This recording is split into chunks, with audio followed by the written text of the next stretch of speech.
Empoy, darating daw si Boss Bert. Tigilan mo muna yan. Ate Maricel, maganda ba? Maganda naman. Pero, mayaman na ituloy yan, ha? Tago mo muna.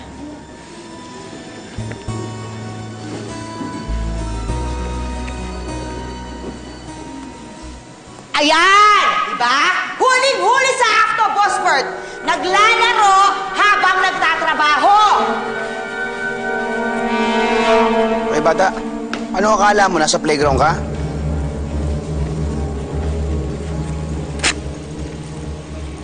Boss Bert, hindi naman po Hindi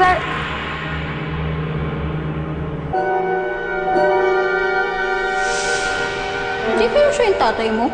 Parang kamukha mo siya. Ito yung lalaki. Hindi kaya siya yung tatay mo? Ikaw si Robert Reyes? Ako si Maricel. Wala akong pakialam kung sino ka. Magsibalik kayo sa trabaho!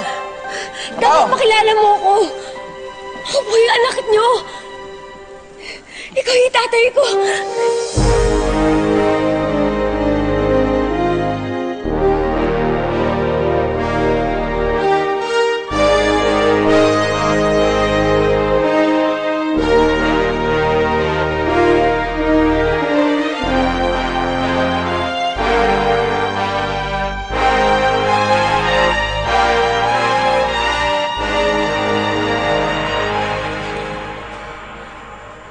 Ako ba pinagluloko mo?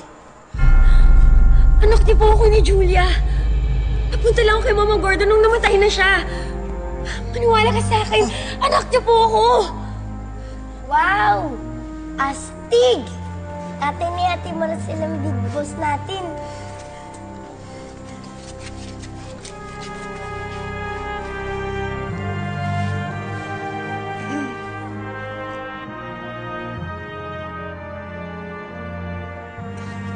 Boss Bert?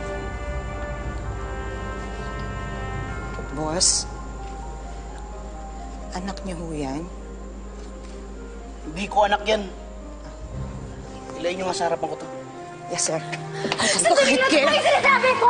Di ba napakasal kayo ng mami mo mag-guess mo siya? Ako yung bata na dinadala niya doon! Ako yun! Tay! Alika nga! Rita, tulungan mo nga ako! Ano ba? Hindi mo Trabaho!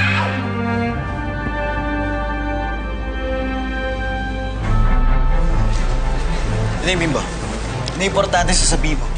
Bilisan mo, baka may makakita sa'yo dito. Eh, Kuya Julio, si Ate Maricel po kasi. Lagot po siya kay Boss Bert. Bakit? Ano nangyari? Ha? Pasaway ka talaga? Ha? Ang lakas ng loob mo? Nasabihin na anak ka ni Boss Bert. Masyado ka ilusyonada eh. Hindi ako nag-iilusyon! O ano, nababaliw? Hoy! Kahit anong gimmick mo, hindi ka na makakatakas dito. Ha? Boba!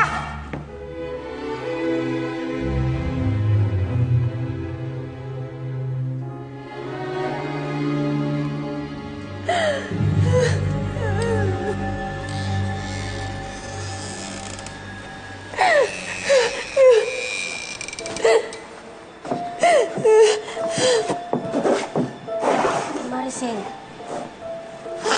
hindi mo na ginawa yun.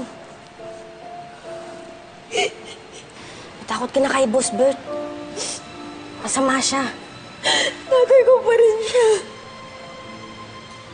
Alam kong nabigla lang siya, pero alam ko na papakinggan din niya ako. Hinanap ko siya noon.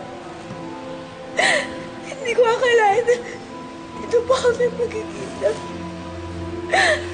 May rason kung bakit nangyari to. Hindi ka nga na kinikilala. Napapahamak ka lang, ate. Kung yan ang lagi nating iisipin, hindi tayo makakaalis dito. Ngayon may pag-asa na tayo.